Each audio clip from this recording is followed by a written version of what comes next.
Hello everyone, welcome back. तो ये हमारा इकोनॉमिक्स का अगला लेक्चर है। आज हम स्टार्ट करने वाले हैं चैप्टर 2 ऑफ इकोनॉमिक्स, जिसका नाम है मनी। मनी, पैसा, राइट। तो सबके पॉकेट में, वॉलेट में, पर्स में अगर आप देखोगे तो आपके पास कुछ ना कुछ तो पैसा होगा, मनी होगा, राइट। 100 रुपये होंगे, 200 रुपये होंगे, 10 रुपये होंगे, 50 रुपये होंगे, कुछ ना कुछ मनी आपके पर्स में, वॉलेट में, पॉकेट में जरूर होगा। अब ये मनी आपने आपके पास क्यों रखा है? ताकि इस मनी के एक्सचेंज में आप कुछ खरीद सकते हो। So money is nothing but a medium of exchange. Money is what? Money is the medium of exchange. In modern world, I am talking about today's condition, current condition. In modern world, money acts as a medium of exchange. Without money आप कुछ market से bye अभी नहीं कर सकते हो। Like अगर आपको मार्केट में जाना है, आपको मैगी का पैकेट खरीदना है, तो उसके बदले में आपको जेब से मनी, पैसा निकाल के सामने वाले को देना पड़ेगा। यस और नो? करेंसी देनी पड़ेगी, पैसा देना पड़ेगा। अगर जेब में पैसा नहीं तो देयर आर अदर ऑप्शंस कि आप फोन पे कर सकते हो, पेटीएम से कर सकते हो, गूगल पे कर सकते हो। So there are other options. But आप जब ट्रांसफर करोगे तो आप क्या ट्रांसफर करोगे? मनी ट्रांसफर करोगे। यस और no? So money is in the modern world is very important. It acts as the medium of exchange. It acts as a measure of exchange. कि मैगी का पैकेट कितने रुपए का है? 20 रुपीज़ का है, या 25 रुपीज़ का है, या 40 रुपीज़ का है। सो यू पे 40 रुपीज़, यस और no, for that Maggi packet. तो it is what? It is value of exchange also. Value भी डिटरमिन करेगा कि ये प्रोडक्ट कितने का है, मनी। तो money acts as the medium of exchange and value of exchange, right. तो मनी, अगर आज हम मनी, हमारे जेब में पैसा है, मनी है, तो पहले से पैसा था क्या हमारे पास? या जो अगर आप हिस्ट्री के प्री हिस्ट्रिक पीरियड में जाओगे, पहले के पीरियड में जाओगे, तो मनी वॉज नॉट देयर। शुरुआत में बार्टर सिस्टम थी। कौन सी सिस्टम थी? बार्टर सिस्टम थी। But there were lot of difficulties in barter system. उन डिफिकल्टी की वजह से मनी का इन्वेंशन हुआ धीरे धीरे धीरे धीरे, या मनी इवॉल्व हुआ धीरे धीरे धीरे। Money evolve because of the difficulty of barter system, right. Barter में क्या होता था? There were no money in the earlier days, olden days. पैसा नहीं था, मनी का इन्वेंशन नहीं हुआ था, तो वहां पर कमोडिटी के बदले में कमोडिटी एक्सचेंज किया जाता था। से like for example, I am a wheat farmer, right. मैं व्हीट बेच के या व्हीट के एक्सचेंज में बाकियों से दूसरी कमोडिटी लेता था। सो जिसके पास गाय है, भैंस है, उससे मैं मिल्क लेता था, बदले में मैं व्हीट देता था। यस और नो? जो बाकी के फार्मर है, अगर कोई चावल बना रहा है या चावल उगा रहा है, तो मैं व्हीट दे के चावल यानी कि राइस एक्सचेंज में लेता था। या कोई ज्वार या बाजरा प्रोड्यूस कर रहा है तो व्हीट के बदले में मैं वो देता था। बट बार्टर में there were lot of problems. Barter में बहुत सारी मुश्किलें थी, राइट। तो उन्हीं मुश्किलों की वजह से धीरे धीरे मनी इवॉल्व हुआ, right. There were lot of problems of exchanges in barter, right. क्योंकि बार्टर में कमोडिटी के बदले में कमोडिटी का एक्सचेंज होता था, तो there were lot of problems in barter exchange. उन प्रॉब्लम्स की वजह से मनी का इन्वेंशन, या आप सिंपल कह सकते हो मनी का इवोल्यूशन हुआ। तो यही हमारा पहला पार्ट है कि what were the difficulties in barter exchange. कि बार्टर एक्सचेंज में क्या क्या डिफिकल्टीज थी, इससे हम इस चैप्टर की शुरुआत करेंगे। मनी, पैसा, जो अभी हमारे जेब में है पैसा, बट वो पैसा पहले से था क्या? या मनी लाइक जब ह्यूमन काइंड शुरुआत हुई तभी से पैसा है क्या सबकी जेब में? नहीं। शुरुआत हुई जब एक्सचेंज ट्रेड की शुरुआत हुई, तो exchange trade where taken under the exchange of commodities, that is barter exchange कहा जाता था उसे। बार्टर, आपके पास क्या है? अच्छा, आपके पास चावल है, मेरे पास गेहूं है, हम एक्सचेंज करते हैं। अच्छा, आपके पास सब्जी है, मेरे पास गेहूं है, हम एक्सचेंज करते हैं। अच्छा, आप चप्पल बनाते हो, मुझे चप्पल चाहिए, मैं बदले में गेहूं देता हूं। तो बार्टर सिस्टम में commodity were exchange for commodities, but there were lot of problems in barter exchange. उन प्रॉब्लम्स को ओवरकम करने के लिए पैसे का, यानी कि आज के मॉडर्न मनी का इवोल्यूशन हुआ। बट एकदम से बार्टर से हम आज के पैसे पर नहीं आए, इवोल्यूशन हुआ, राइट। तो उसी इवोल्यूशन को भी हमें पढ़ना है। तो हमें दो चीजें आज पढ़नी है, एक problems in barter exchange and evolution of money, या टाइप्स ऑफ मनी, कि पैसे का इवोल्यूशन कैसे हुआ, राइट। तो let's start with difficulties in barter system. कि बार्टर सिस्टम में क्या क्या डिफिकल्टीज थी। तो जो सबसे पहली बड़ी डिफिकल्टी थी, that was problem of double coincidence of want. पहला प्रॉब्लम क्या था, या पहला डिफिकल्टी बार्टर में क्या था? Problem of double coincidence of want. Double coincidence of want का सिंपल मतलब है, से मेरे पास गेहूं है, आपके पास चावल है, मुझे चावल चाहिए बट आपको गेहूं नहीं चाहिए। सो आपके पास ऑलरेडी गेहूं हो, वो बोला कि ऑलरेडी 4 लोग आके मुझे गेहूं दे के चावल लेके गए, अब मुझे 5वें से गेहूं नहीं चाहिए, आई डोंट वांट गेहूं, आई वांट ज्वारी, अगर ज्वारी है तो एक्सचेंज करो, बट मेरे पास गेहूं है। तो lack of double coincidence of want, double coincidence of want, कि आपको जो चाहिए वो मेरे पास है कि नहीं, एंड मुझे जो चाहिए वो आपके पास है, ऐसे कोइंसिडेंस बहुत कम है, राइट। सो इसलिए ये एक सबसे बड़ा प्रॉब्लम था of barter exchange, that is problem of double coincidence of want. तो वो क्या कह रहे हैं, lack of double coincidence of want was one of the major limitation of barter system. For instance, person A has a cloth and he wants rice in exchange and person B has rice but does not want cloth in exchange. A के पास कपड़ा है, cloth है, B के पास rice है। A के पास कपड़ा है, B के पास राइस है, A को राइस चाहिए, इसलिए A क्या कर रहा है, अपना कपड़ा B को ऑफर कर रहा है, बट B बोल रहा है मेरे पास ऑलरेडी कपड़े, मुझे क्लॉथ नहीं चाहिए।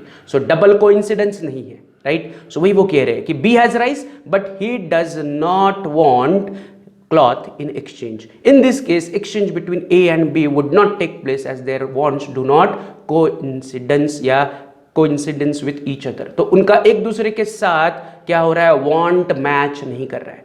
मेरे पास कपड़ा है, आपके पास चावल है, मुझे चावल चाहिए, मैं कपड़ा ऑफर कर रहा हूं आपको, बट आपको कपड़ा नहीं चाहिए, आपको क्लॉथ नहीं चाहिए, आप बोल रहे कि नहीं क्लॉथ मेरे पास है, मुझे नहीं चाहिए, राइट। तो हमारे बीच में एक्सचेंज पॉसिबल नहीं है। तो ये पहला डिफिकल्टी है, that is lack of double coincidence, कि आपके पास जो है वो मुझे चाहिए, मेरे पास जो है वो आपको चाहिए, ऐसे कोइंसिडेंस बहुत कम है, राइट। ये पहला डिफिकल्टी था। चलते हैं second difficulty, lack of common measure of value. ये भी एक सबसे बड़ा ड्रॉबैक था, ये डिफिकल्टी थी बार्टर की, कि lack of common measure of value. Common measure of value मतलब क्या, से आपके पास चावल है, मेरे पास कपड़ा है, वही एग्जांपल हम आगे बढ़ाते हैं।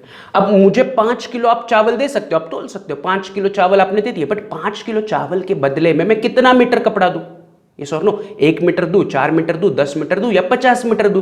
तो there is what, there is no measure of value, lack of measure of value, कि राइस के बदले में कितना चावल देना चाहिए, गेहूं के बदले में कितना कपड़ा देना चाहिए, ये सॉर नो, या चावल के बदले में कितना कपड़ा देना चाहिए, या मैं चप्पल खरीद रहा हूं तो चप्पल के बदले में मैं कितना कपड़ा दूं।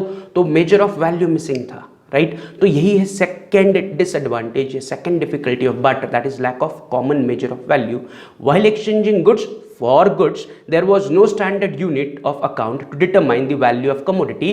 Example, it was difficult to compare 2 liter of milk with 2 kilogram of rice, right. तो मैंने अगर जिसके पास गाय है उसको बोला कि 2 किलो चावल लो और मुझे 10 लीटर दूध दो, तो वी डोंट नो कि ये सही है या नहीं।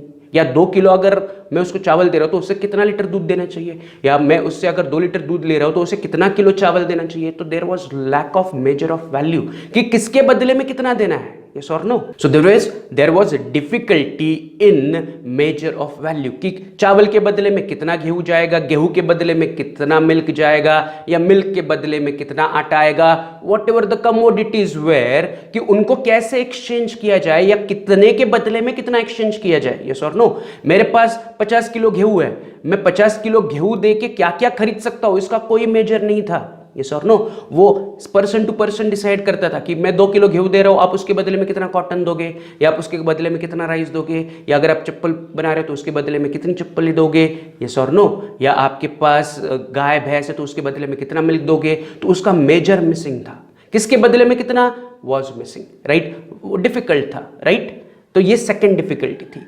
तीसरी डिफिकल्टी बार्टर में थी difficulty in storage of goods, right. अब स्टोरेज ऑफ गुड्स मतलब कैसे, फॉर एग्जांपल मेरे पास गेहूं है, वो तो मैंने स्टोर किया, बट मैं आज किसी गाय वाले के पास या भैंस वाले के पास जा रहा हूं, उसको बोल रहा हूं 5 किलो गेहूं लो एंड मुझे 4 लीटर दूध दे दो। वो बोला नहीं 10 किलो गेहूं दो एंड 10 लीटर दूध लेके जाओ, बट 10 लीटर दूध मैं स्टोर कहां पर करूंगा। तो स्टोरेज के इशू थे, ये सॉर नो। अगेन मैं कमोडिटी के बदले में कमोडिटी ले रहा हूं, तो मतलब मैं अगर मेरे पास गेहूं है एंड आई एम एक्सचेंजिंग गेहूं, दैट इज मैं अगर व्हीट को एक्सचेंज कर रहा हूं तो व्हीट के बदले में मुझे अलग अलग कमोडिटीज आएगी। मेरे पास राइस आएगा, मेरे पास मिल्क आएगा, मेरे पास बाकी का कपड़ा आएगा, बाकी की कमोडिटीज आएगी। तो इन सारे कमोडिटीज को मुझे अपने घर पर स्टोर करना पड़ेगा। तो that was difficult for storage. तो वही वो कह रहे हैं कि difficult in storage of goods, क्योंकि गुड्स के बदले में गुड्स एक्सचेंज हो रहे हैं। अब मान लो अभी आपके घर में आप गुड्स के बदले में अगर गुड्स एक्सचेंज करोगे तो आपके घर में कितना सारा गुड्स आएगा, यस और नो। तो गुड्स, उन सारे गुड्स को हम स्टोर कहां करेंगे। अगर पैसे तो पैसे पॉकेट में स्टोर हो सकते हैं, अगर आपकी जेब में 1000 रुपये है तो 1000 रुपये के बदले में आप बहुत सारे गुड्स खरीद सकते हो, बट गुड्स के बदले में गुड्स लेना है तो आपको बहुत सारे गुड्स घर में स्टोर करने पड़ेंगे। तो प्रॉब्लम ऑफ स्टोरेज, अगेन ये डिफिकल्टी था बार्टर का। क्या कह रहे हैं? Difficulty in storage of goods.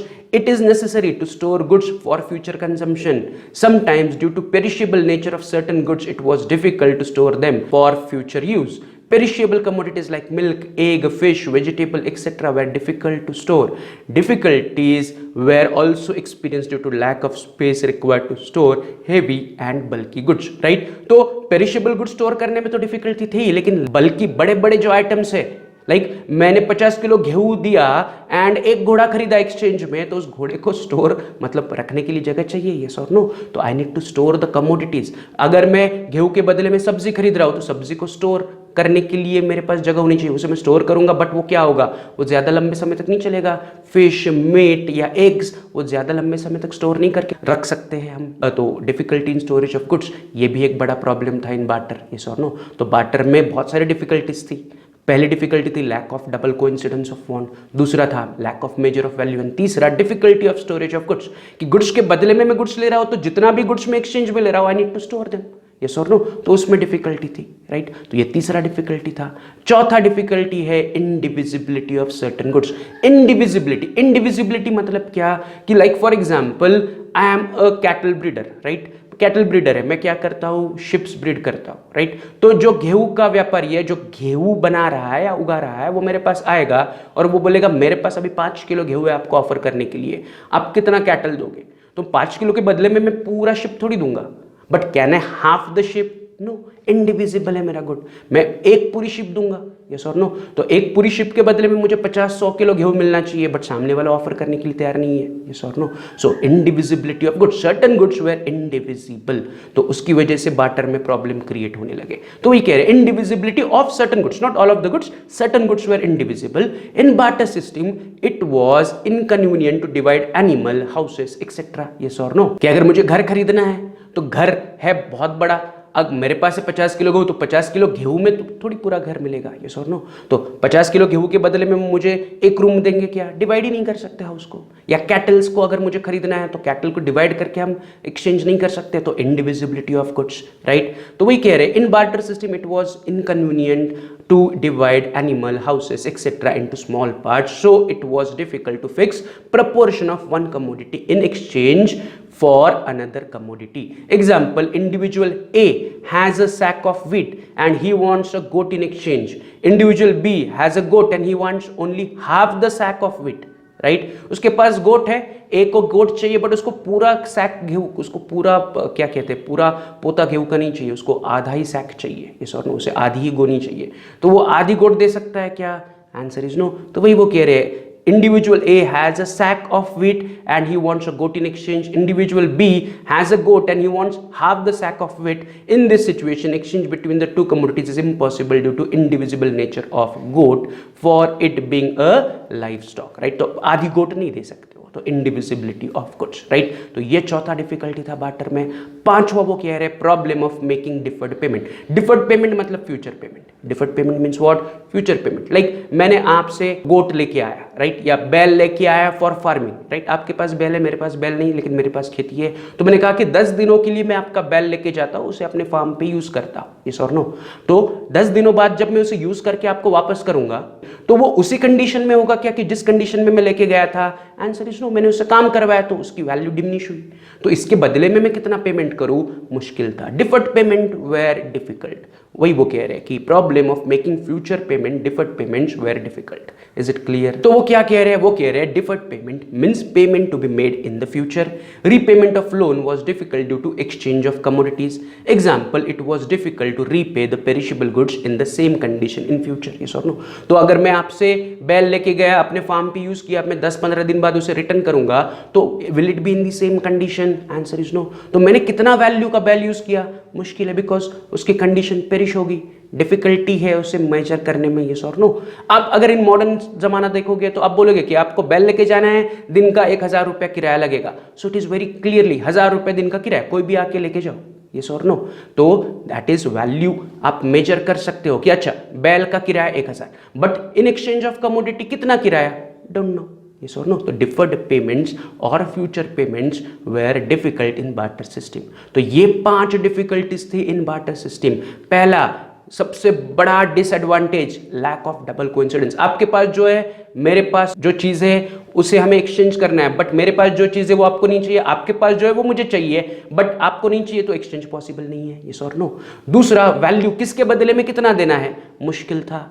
तीसरा, डिफिकल्टी इन स्टोरेज, मैं गुड्स तो ले लूंगा गुड्स के बदले में, बट उसे स्टोर कहां करूं, डिफिकल्टी इन स्टोरेज। फिर इनडिविजिबिलिटी ऑफ गुड्स, बड़े बड़े गुड्स, यस और नो, लाइक कैटल्स, हाउसेस या इक्विपमेंट, औजार थे, यस और नो, फार्मिंग के औजार थे पुराने टाइम पे, तो उन्हें कैसे दिया जाए एक्सचेंज में, वो तो डिवाइड नहीं कर सकते हैं, तो इनडिविजिबिलिटी ऑफ गुड्स। एंड पांचवा था कि deferred payment were not possible, या डिफर्ड पेमेंट का मेजर कैसे करे वो पॉसिबल नहीं था। तो ये 5 डिफिकल्टीज थी इन बार्टर सिस्टम, राइट? तो इन्हीं डिफिकल्टी की वजह से क्या हुआ, पैसे का इवोल्यूशन हुआ। Is it clear? तो इन डिफिकल्टी की वजह से मनी का इवोल्यूशन हुआ। तो अभी हम शुरुआत करते हैं with our chapter, that is money. But money क्यों इवॉल्व हुआ? Because of difficulties in barter, right? तो पहले हम समझते हैं डेफिनेशन ऑफ मनी। मनी का डेफिनेशन क्या है? तो पहला डेफिनेशन है, money is anything that is generally accepted as a means of exchange and at the same time acts as a measure and store of value. तो जो पहला definition उन्होंने वेरी क्लियर लिखा है कि पैसा यानी कि कुछ भी, पैसा यानी कि कुछ भी जो जनरली एक्सेप्ट किया जाएगा इन एक्सचेंज, मतलब एक्सचेंज के बदले में उसे एक्सेप्ट किया जाएगा as means of exchange and at the same time acts as the measure of value. मतलब कितना देना है वो भी पता है। लाइक अगर आप जाओगे दुकान में एंड दुकानदार को कहोगे कि मुझे 2 साबुन चाहिए, राइट? 2 साबुन की कीमत है 20-20 रुपए, वो बोलेगा 40 रुपए दो। तो आप जेब में से क्या करोगे, 40 रुपए निकाल के दोगे? 40 रुपए की तो नोट नहीं, 50 रुपए दोगे, वो 10 रुपए वापस करेगा। तो will you accept that 50 rupees in exchange of those soaps? Answer is yes. तो he is accepting the money. But अगर एक कागज पे आप लिखोगे 40 रुपीज, कागज निकालोगे, कागज, सफेद कागज निकालोगे, उस पर लिखोगे 40 रुपीज, उसके हाथ में रखोगे, वो बोलेगा अरे ये कागज नहीं चाहिए, तो वो एक्सचेंज में लेगा क्या? Will you accept it as a general medium of exchange? Answer is no, वो पैसा ही एक्सेप्ट करेगा। तो वो कह रहे कि money is anything which is generally accepted in exchange, right? That is means of exchange है। तो means of exchange and at the same time it acts as measure and store of value, right? तो ये पहला definition है। दूसरा definition क्या है? दूसरा डेफिनेशन सिंपल है, वो कह रहे हैं money is what money does. पैसा वो है जो पैसे का काम करे। पैसा इज व्हाट पैसे का काम करे। तो पैसा is anything which does the work of पैसा। तो पैसे का काम क्या है? Acts as a medium of exchange, acts as a measure of value. कि किसके बदले? हमें पता है मार्केट में जाओगे तो आपको से फॉर एग्जांपल वड़ा पाव खाना है, तो वो बोलेंगे 10 रुपए का वड़ा पाव, तो आपको उसके बदले में कितना रुपया देना है? तो मेजर ऑफ वैल्यू भी है एंड मीडियम ऑफ एक्सचेंज भी है, यस और नो? अब सब्जी मार्केट में जाओगे तो आलू 100 रुपया किलो है या 50 रुपया किलो है या 30 रुपया किलो है, तो मुझे पता है कि 1 किलो के बदले में मुझे कितना देना है, तो मेजर ऑफ वैल्यू भी है, यस और नो? कि 1 किलो आलू 30 रुपए के बदले में मिलेगा, तो मेजर ऑफ वैल्यू, यस और no? And store of value मतलब फॉर एग्जाम्पल अगर आपके जेब में 100 रुपया भी है, राइट, एंड आप 1-2 साल बाद वो 100 रुपए की नोट बाजार में लेके जाओगे, तो will the person in the market accept करेगा क्या उस 100 रुपए की नोट को? Answer is yes. तो मैं 100 रुपए अगर अभी रखूंगा, 5 साल बाद खर्च करने के लिए बाहर निकालूंगा, तो भी उसकी वैल्यू 100 रुपया ही होगी। Is it clear? It's acts as a store of value. Getting it? तो money acts as exchange, medium of exchange, it acts as measure of value and it acts as store of value। तो ये 3 features money में होने चाहिए, धीरे धीरे उस पर आएंगे, राइट? तो मनी का डेफिनेशन सिंपल है। पहला डेफिनेशन क्या है? Money is anything which is generally acceptable as medium of exchange, as measure of value and at the same time it acts as a store of value. दूसरा definition बोला है money is what money does. तो ये simple 2 definition learn करो इन्हें, right? अब हम चलते हैं on evolution of money. As I said, money अचानक से ऊपर से भगवान ने नहीं दिया आपको कि ये लो पैसा and start exchanging it, right? तो पैसे का धीरे धीरे करके जैसे ह्यूमन काइंड का इवोल्यूशन हुआ from stone age to the modern age, वैसे ही पैसे का इवोल्यूशन हुआ फ्रॉम दी प्री हिस्टोरिक या proto historic period to the modern age, right? So till today बहुत सारे चेंजेस आए पैसे में, मनी में। तो मनी इज नॉट डिस्कवर्ड, वो ऐसे खुद अरे पैसा मिल गया नहीं, right. It is not scientific experiment कि साइंस के कुछ केमिकल मिक्स कर दिए और पैसा, नहीं। पैसा इज बिकॉज कि बार्टर में देयर वेर डिफिकल्टीज, तो उन डिफिकल्टीज को ओवरकम करने के लिए धीरे धीरे पैसे का इवोल्यूशन हुआ, राइट। जैसे मैनकाइंड का इवोल्यूशन हुआ उसी के साथ पैसे का इवोल्यूशन हुआ। तो वही हमें पढ़ना है, इवोल्यूशन ऑफ मनी। तो वो क्या कह रहे हैं, money has came into existence by evolution and not by revolution. With passage of time, the commodities which were used as money have changed depending upon the need of time and development of civilization. Money used in modern times is a result of many evolutionary changes या many evolutionary changes that took place over a long period of time. Right? तो उन्होंने कहा कि पैसा जो आज आपको दिख रहा है वो इवोल्यूशन के हिसाब से चेंज होते आया है. Evolution and changing market condition या चेंजिंग या डेवलपमेंट ऑफ सिविलाइजेशन के हिसाब से, जैसे सिविलाइजेशन बढ़ती गई या डेवलप्ड होती गई वैसे पैसे का नेचर भी चेंज होता गया. राइट, तो हमें एक एक करके इन टाइप्स ऑफ मनी को पढ़ना है. राइट, कि शुरुआत पैसे की कहां से हुई, तो पैसे की शुरुआत हुई with animal money. Animal money पहले क्या किया जाता था, एनिमल्स को एक्सचेंज किया जाता था फॉर अलग अलग, मतलब मैं एनिमल देता था, आपसे गेहूं खरीदता था. राइट, उसी एनिमल को आप किसी और को देते थे, चावल खरीदते थे. राइट, तो animals were used as money. Right, तो शुरुआत, एकदम शुरुआत एनिमल, तो वही कह रहे इन प्रोटोहिस्टोरिक पीरियड, एकदम पहले, बहुत पहले animal money was used as a means of exchange. Example, cow, sheep, goats, etc. However, due to their indivisible nature, commodity money came into existence. क्या कह रहे हैं, शुरुआत हुई एनिमल मनी से कि मैं शिप देता था, 100 किलो गेहूं खरीदता था, या उसी शिप को फिर आप क्या करते थे, किसी और को देते थे, 50 किलो चावल खरीदते थे.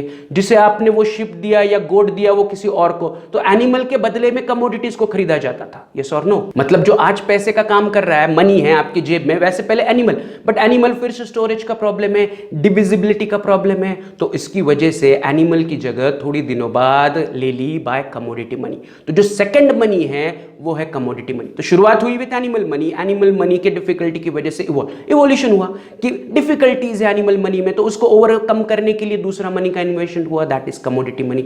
मतलब एक कमोडिटी को as a measure of value, store of value देखा जाता था एंड उसे एक्सचेंज किया जाता था. राइट, तो वही कह रहे commodity money. In olden days the commodities to be used as money were dependent upon climatic condition and culture. Example, animal skin, grains, shells, feather, tusk, salt, rare article and stones were used as a medium of exchange.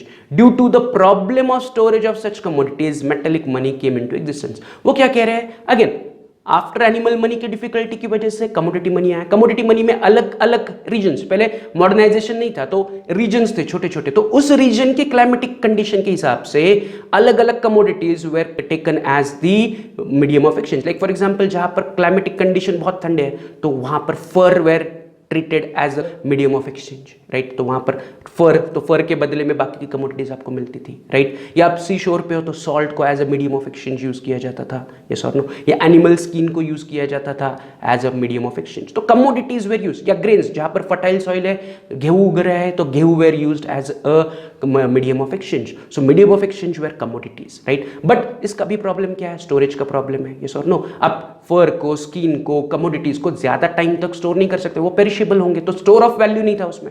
अगर मैं अभी 500 रुपए की note जेब में रखूंगा and 10 साल तक उसको हाथ नहीं लगाऊंगा तो 10 साल बाद भी वो 500 रुपए देगा. बट मैं अगर 5 किलो गेहूं अगर रखूंगा एंड 10 साल बाद उसे बेचने जाऊंगा तो कोई नहीं खरीदेगा. यस और नो, तो स्टोर ऑफ वैल्यू मुश्किल था इन कमोडिटी मनी, तो उसकी वजह से मेटेलिक मनी आया. Right, metallic money means they were casted or minted by using some metals. Is it clear? तो कमोडिटी मनी के डिसएडवांटेजेस की वजह से इवोल्यूशन हुआ मेटेलिक मनी का.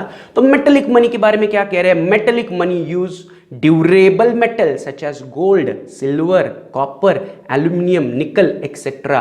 तो उसमें मेटल यूज किया जाता था, गोल्ड, सिल्वर, कॉपर, एल्यूमिनियम या निकल, और उनसे कास्ट किया जाता था. यस और no. However, scarcity of precious metal, lack of uniformity in metallic pieces gave rise to the use of metallic coins. तो मेटेलिक मनी मतलब क्या, कि निकालो, कॉपर निकालो एंड कॉपर को एक्सचेंज करो. कॉपर को एक्सचेंज करो मतलब कॉपर को मिंट नहीं करना है, कॉपर को एक्सचेंज करो बदले में गाय ले लो, कॉपर को एक्सचेंज करो बदले में गेहूं ले लो, कॉपर को एक्सचेंज करो बदले में चप्पल ले लो. राइट, सो कॉपर और gold were used as medium of exchange. But उसमें क्या था, उसका कोई स्टैंडर्ड फॉर्म नहीं था. Right. Gold as it is में देता था एंड उसके बदले में एक्सचेंज में कुछ लेता था, सिल्वर देता था उसके बदले में मैं कुछ कमोडिटी लेता था, तो metallic money, it was metal in pure form, right. But इसकी डिफिकल्टी क्या थी, there were no standard piece, right, कि एक कॉइन दूसरे कॉइन या एक गोल्ड का पीस दूसरे गोल्ड के पीस के साथ मैच नहीं कर रहा है, या मैं कितना ग्राम गोल्ड दूं और कितना लूं, तो there were no standard form. तो वही कह रहे कि there were no uniformity in the metallic pieces, right. So that give raise to use of metallic coin. तो मेटेलिक मनी को धीरे धीरे हमने क्या किया, मेटेलिक कॉइन्स में कन्वर्ट किया, तो वो हमारा चौथा फॉर्म ऑफ मनी है, दैट इज मेटेलिक कॉइन। तो वो क्या कह रहा है, metallic coin in ancient times rulers थे of various kingdom use small pieces of metals and affix their seal on them। तो आपने ये अशरफिया सुना होगा, ये लो सोने की अशरफिया। तो जो राजे महाराजा थे पुराने टाइम में, उन्होंने क्या किया, मेटेलिक मनी को स्टैंडर्डाइज किया एंड उन्हें अपने किंगडम के हिसाब से, अपने क्या कहते हैं, अपने राज्य के हिसाब से उन्होंने मोहरे बनाए या अशरफिया बनाई, सोने को मिंट किया, उस पर अपने राज्य की सील लगाई। जैसे कि आज का आपको कॉइन दिखेगा उसमें भारत सरकार का सिंबल होगा, तो it is standardise, it is issued by the government. तो वैसे राजा ने इशू किया हुआ करेंसी था वो, या राजा ने या राजे महाराजा ने अपने किंगडम के लिए, अपने राज्य के लिए इशू किया हुआ मनी था वो। तो वही कह रहे in ancient times rulers of various kingdom use small pieces of metal and affix their seal on them. With the passage of time, the monetary system was taken over by the government authorities with a view to give uniformity and legal status to the metallic coins. Coins can be classified as under। तो वो कह रहे कि राजा महाराजा ने coins की शुरुआत की, metallic coin की शुरुआत की, राइट, उस पर अपने राज्य की मोहर लगाई and it was used in their kingdom only. वो किंगडम के बाहर नहीं, हर एक किंगडम का अपना अपना मेटेलिक मनी था, राइट, ये मेटेलिक कॉइन्स था। बट धीरे धीरे जैसे गवर्नमेंट फॉर्म्स हुई, राजे महाराजा चले गए, इन मॉडर्न टर्म्स जैसे गवर्नमेंट फॉर्म हुई, तो गवर्नमेंट ने क्या किया, उन्हें स्टैंडर्डाइज किया एंड उन्हें एक लीगल स्टेटस दिया, राइट। अब इन मेटेलिक कॉइन्स को आप दो तरह के कॉइन्स में डिवाइड कर सकते हो, एक को कहते हैं स्टैंडर्ड और फुल बॉडीड कॉइन और एक को कहते हैं टोकन कॉइन, राइट। इन दोनों का मतलब बहुत इंटरेस्टिंग है। स्टैंडर्ड या फुल बॉडीड कॉइन में क्या होता है, जैसे फॉर एग्जांपल मैं कॉइन इशूइंग अथॉरिटी हूं, लाइक मैं राजा हूं, तो मैं क्या करता हूं, मैं 1 ग्राम सोना लेता हूं, उसे कॉइन में कन्वर्ट करता हूं एंड उस पर उस 1 ग्राम सोने की कीमत में मेंशन करता हूं, लाइक फॉर एग्जांपल तब 1 ग्राम सोना से हमने लिखा 5 रुपया, 5 रुपीज, मतलब 5 रुपए का सोना ही है वो। So it was exchange for 5 rupees, right, मतलब उसकी ऊपर प्रिंटेड प्राइस एंड आप उस सोने को अगर स्क्रैप करके बेचोगे तो भी आपको 5 रुपया मिलेगा। Getting what I am saying? Full bodied coins का मतलब है कि उसके ऊपर लिखी हुई कीमत एंड उस मेटल की कीमत इज इक्वल, राइट, उसके ऊपर लिखी हुई कीमत, प्रिंटेड प्राइस या तो minted price on that coin, and उसे अगर आप स्क्रैप करके बेचोगे, सोनार के पास जाओगे बेचोगे, तो वो उसके बदले में 5 रुपया देगा आपको। So the intrinsic value, intrinsic मतलब उस गोल्ड की value and the printed price were equal. तो वही वो कह रहे हैं कि स्टैंडर्ड और full bodied coins are those whose face value is equal to their intrinsic value। Face value मतलब उस पर प्रिंटेड कीमत, उस पर लिखी हुई कीमत एंड उस मेटल के वेट के हिसाब से उसकी कीमत वेर सेम, राइट। जब मिंट किया था तो 5 रुपए का ही सोना मैंने यूज किया और उस पर 5 रुपया लिखा। Getting it? Face value indicates the exchange value fixed by the issuing authority. These coins are made out of precious metal like gold, silver, etc. और ये gold, silver, that is precious metal के साथ use किए जाते थे। तो जब Britishers आए इंडिया में, उन्होंने इंडिया में अपनी रुपया करके करेंसी यूज की। इनिशियली उन्होंने सिल्वर मिंट करके ये इशू किया था। तो वो 1 रुपए का सिल्वर का कॉइन अगर मिंट करते थे तो उसमें 1 रुपए का ही सिल्वर यूज करते थे, राइट। हाँ, इन अभी सिल्वर के प्राइसेस बढ़ गए तो उस पर 1 रुपया लिखा है, today's value is more than 1 rupees. But तब जब उन्होंने मिंट किया, आई एम टॉकिंग अबाउट कि जब आपने मिंट किया तो मैंने 1 रुपए का सिल्वर ही यूज किया एंड उस पर 1 रुपया कीमत ही लिखी, दैट इज स्टैंडर्ड और फुल बॉडीड कॉइन। मतलब तब जब ये 1 रुपए का सिल्वर कॉइन इशू किया गया तो उसमें 1 रुपए का ही सिल्वर यूज किया गया। अगर वो जाके आप स्क्रैप करोगे तो उसके बदले में तब आपको 1 रुपया ही मिलता। मतलब जितने रुपए का सिल्वर उसमें लगा है उतने ही रुपए उस पर प्रिंट किए जाते थे। तो वही वो कह रहे थे, this coins are made out of precious metal like gold, silver etcetera. Standard coins were used for some days during the British period. तो जब ब्रिटिशर्स इंडिया में रूल कर रहे थे तो तब स्टैंडर्ड कॉइन्स यूज किए जाते थे, तब उन्होंने सिल्वर कॉइन्स इशू किए थे, राइट। अब आते हैं ऑन द टोकन कॉइन। तो जो मॉडर्न कॉइन्स है अभी जो हम यूज कर रहे हैं, आपके जेब में अगर 5 रुपए का कॉइन है, अब मान लो ये 5 रुपए का कॉइन आप स्क्रैप करोगे, स्क्रैप मतलब उसमें भंगार में बेचोगे तो भंगार वाला उसके बदले में 5 रुपए देगा क्या आपको? आंसर इज नहीं। आप उसको स्क्रैप करोगे, तोड़ोगे, फोड़ोगे, वजन करके उसको बेचोगे तो वो बोलेगा नहीं 50 पैसे भी नहीं मिलेंगे इसके। मतलब दे आर टोकन कॉइन्स, मतलब उसकी जो प्रिंटेड वैल्यू है that is high than its actual value. Getting it what I am saying? तो मॉडर्न टर्म्स में वी आर यूजिंग टोकन, या मॉडर्न टाइम में we are using token money. तो जितना भी कॉइन्स इन सर्कुलेशन है are all token money. ये इसका एक एग्जांपल है। आपने रेस्टोरेंट्स में देखा होगा, ये जो सेल्फ सर्विस वाले रेस्टोरेंट होते हैं, आप क्या करते हो? पहले काउंटर पे पैसे देते हो, फिर वो आपको ब्लू, येलो, रेड कलर के टोकन्स देते हैं। फिर वो टोकन आप काउंटर पे जाके वड़ा पाव या समोसा या पैटिस लेते हो, ये सर नो, तो इट इज टोकन। तो टोकन अगर वो लोगे, प्लास्टिक का टोकन होता है जनरली, वो प्लास्टिक का टोकन आप लेके बाहर जाओगे एंड उसे आप भंगार वाले को बेचोगे। से मान लो आपने वड़ा पाव के लिए 10 रुपए दिया और उन्होंने बदले में आपको ब्लू कलर का टोकन दिया, तो वो ब्लू कलर का टोकन लेके आप बाहर जाओगे, भंगार वाले को दोगे तो भंगार वाला आपको 5 पैसा भी नहीं देगा। सो उस टोकन की वैल्यू इन एक्सचेंज 10 रुपया है, आपने 10 रुपया लेके वो टोकन लिया है, बट वैल्यू इन जब आप उसको बेचोगे तो उसकी वैल्यू इज नथिंग, तो दैट इज टोकन मनी। तो टोकन मनी मतलब उस पर जो प्रिंटेड प्राइस है is high than its actual value, right. तो अगर आज 10 रुपए का कॉइन बाजार में आपको एक्सचेंज में मिल रहा है तो उस 10 रुपए के कॉइन को आप स्क्रैप करोगे एंड बेचोगे तो आपको उसके बदले में 10 रुपया नहीं मिलेगा। मतलब उसकी metallic value is very less but value in exchange is very high, या the face value is very high. तो भी वो कह रहे token coins are those whose face value is higher than their intrinsic value. This coins are made of cheaper metal like aluminium, nickel etcetera. This coins are of lower denomination and are generally used for settling smaller transaction. In India, all coins in circulation today are token coins. Difficulty in transportation of token coin gave rise to paper money. Right? तो वो कह रहे कि आज जो circulation में coins है वो सारे टोकन कॉइन्स है। बट अगेन टोकन कॉइन्स 10-10 रुपए के, अगर मेरे पास 10 कॉइन है जेब में तो उससे ट्रांसपोर्ट करना मुश्किल है। मेरे अगर जेब में है तो मुझे चलना मुश्किल हो जाएगा, ये और नो, उसका वजन ही उतना है। तो because of transportation problem of coins paper money has evolved, right. तो पेपर मनी का इवोल्यूशन हम पढ़ेंगे कल के लेक्चर में। तो अभी हमने 4 मनी देखे। कौन से मनी देखे? हमने एनिमल मनी देखा, कमोडिटी मनी देखा, मेटेलिक मनी देखा एंड अभी लास्ट हमने मेटेलिक कॉइन देखा। मेटेलिक कॉइन में हमने देखा फुल बॉडीड कॉइन या standard coin and token coins. All modern coins are token coins. जितने मॉडर्न कॉइन सर्कुलेशन में है are token coins. Is it clear? तो कॉइन की डिफिकल्टीज को ओवरकम करने के लिए पेपर करेंसी आया। तो पेपर करेंसी क्या होता है वो हम कल के लेक्चर में पढ़ेंगे। चलो तो आज हम यही रुकते हैं। Have a good day, see you tomorrow, bye.